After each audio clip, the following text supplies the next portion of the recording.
शनिवारवाड़ा एक ऐतिहासिक किलाबंदी है। इसका निर्माण 18वीं शताब्दी में मराठा साम्राज्य पर शासन करने वाले पेशवाओं ने करवाया था। उस समय इस महल के निर्माण में 16,110 रुपए की लागत आई थी। इस महल में एक साथ 1,000 से ज्यादा लोग रह सकते थे। शनिवारवाड़ा में कुल 5 दरवाजे हैं। पहले गेट को दिल्ली दरवाजा, दूसरे को मस्तानी दरवाजा, तीसरे को खिड़की दरवाजा, चौथे को नारायण दरवाजा और पांचवें को गणेश दरवाजा के नाम से जाना जाता है। शनिवारवाड़ा किला अपनी कलात्मकता, रचनात्मकता और ऐतिहासिक महत्व के लिए जाना जाता है। इस विशाल किले में प्रवेश के लिए 5 दरवाजे बनाए गए हैं, जिनमें से दिल्ली दरवाजा, मस्तानी दरवाजा, खिड़की दरवाजा, गणेश दरवाजा, जम्बुल दरवाजा या नारायण दरवाजा प्रमुख है। आपको बता दें कि दिल्ली दरवाजा इस विशाल किले का मुख्य द्वार है। यह दरवाजा इस विशाल किले के अंदर काफी ऊंचा और चौड़ा है। मस्तानी दरवाजा या अली बहादुर दरवाजा शनिवारवाड़ा में उत्तर दिशा की तरफ खुलता है। बाजीराव की दूसरी पत्नी मस्तानी अक्सर बाहर जाते समय इस दरवाजे का इस्तेमाल करती थी। इसी कारण इस दरवाजे का नाम मस्तानी दरवाजा पड़ा। इसके अलावा इसे अली दरवाजा के नाम से भी जाना जाता है। वही शनिवारवाड़ा में पूर्व दिशा में खिड़की दरवाजा खुलता है।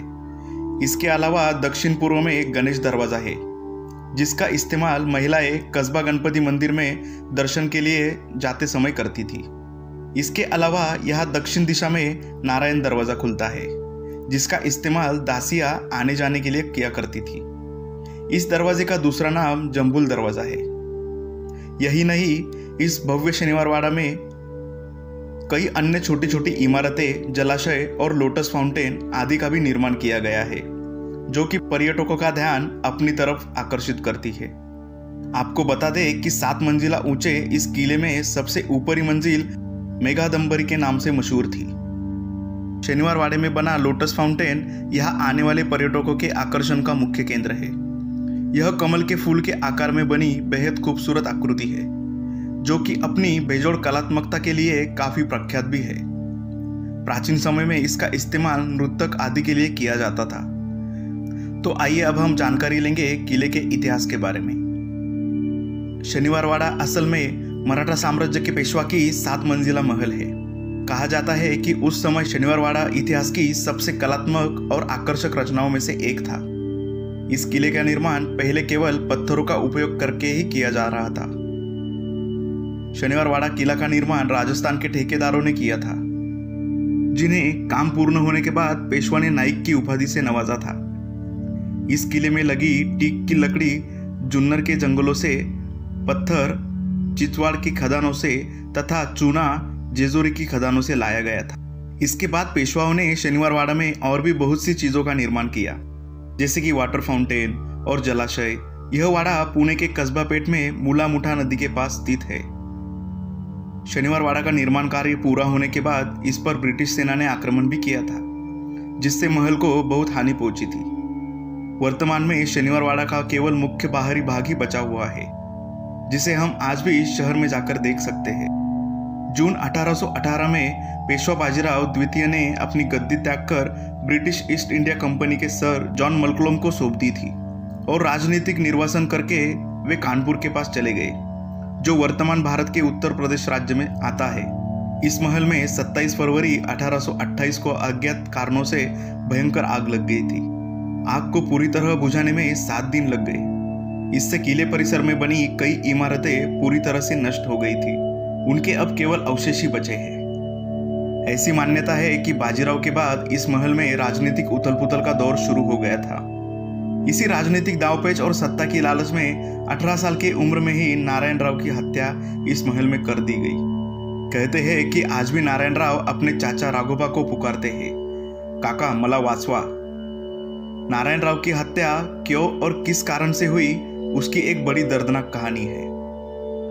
पेशवा नाना साहेब के 3 पुत्र थे, विश्वराज, महादेव राव और नारायण राव। अपने दोनों भाइयों की मृत्यु के बाद नारायण राव को पेशवा बनाया गया। नारायण राव को पेशवा तो बना दिया गया, लेकिन उम्र कम होने की वजह से रघुनाथ राव राघोबा को उनका संरक्षक बनाया गया और शासन संचालन का अधिकार भी राघोबा के हाथों में ही रहा। लेकिन इस व्यवस्था से राघोबा और उनकी पत्नी आनंदीबाई खुश नहीं थी। वह सत्ता पर पूर्ण अधिकार चाहते थे। राघोबा की इस हसरत की भनक नारायण राव को लग गई और दोनों पक्ष के बीच दूरियां बढ़ने लगी। इस तरह से दोनों एक दूसरे को शक की नजर से देखते थे। हालात तब और भी विकट बन गए जब दोनों सलाहकारों ने दोनों को एक दूसरे के विरुद्ध भड़काया। इसका परिणाम यह हुआ, नारायण राव ने अपने काका को घर में ही नजरबंद करवा दिया। इससे आनंदीबाई और भी ज्यादा नाराज हो गई। उधर राघोबा ने नारायण राव को काबू में करने का एक उपाय सोचा। उनके साम्राज्य में भीलों का एक शिकारी कबीला था जो कि गार्दी कहलाते थे। वो बहुत ही मारक लड़ाके थे। नारायण राव के साथ उनके संबंध खराब थे, लेकिन राघोबा को वो पसंद करते थे। इसी का फायदा उठाते हुए राघोबा ने उनके मुखिया सुमेर सिंह गार्दी को एक पत्र भेजा, जिसमें उन्होंने लिखा था कि नारायण रावला धरा, जिसका मतलब था नारायण राव को बंदी बनाओ।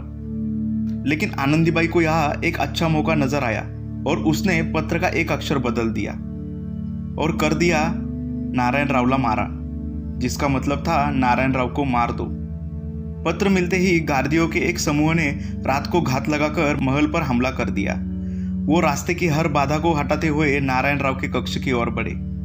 जब नारायण राव ने देखा कि गार्दी हथियार लेकर खून बहाते हुए उसकी तरफ आ रहे हैं, तो वो अपनी जान बचाने के लिए अपने काका के कक्ष की ओर काका मला वाचवा, काका मुझे बचाओ कहते हुए भागा। लेकिन वह पहुंचने से पहले ही वो पकड़ा गया और उसके टुकड़े टुकड़े कर दिए गए। हालांकि इतिहासकारों में थोड़ा सा मतभेद है, जबकि कुछ का कहना है कि नारायण राव अपने काका के सामने अपनी जान बचाने की गुहार करता रहा, पर उसके काका ने कुछ नहीं किया और गार्दी ने राघोबा की आंखों के सामने उसके टुकड़े टुकड़े कर दिए। लाश के टुकड़ों को बर्तन में भरकर रात को ही महल से बाहर ले जाकर नदी में बहा दिया गया। स्थानीय लोग कहते हैं कि अमावस की रात को अभी भी यहाँ से दर्द भरी आवाज आती है जो बचाओ बचाओ पुकारती है। ये आवाज उसी राजकुमार की है जिसकी हत्या करवाई दी गई थी। तो दोस्तों, अगर आपको ये वीडियो पसंद आया है, इस वीडियो को लाइक करें, कमेंट करें और चैनल को सब्सक्राइब करें।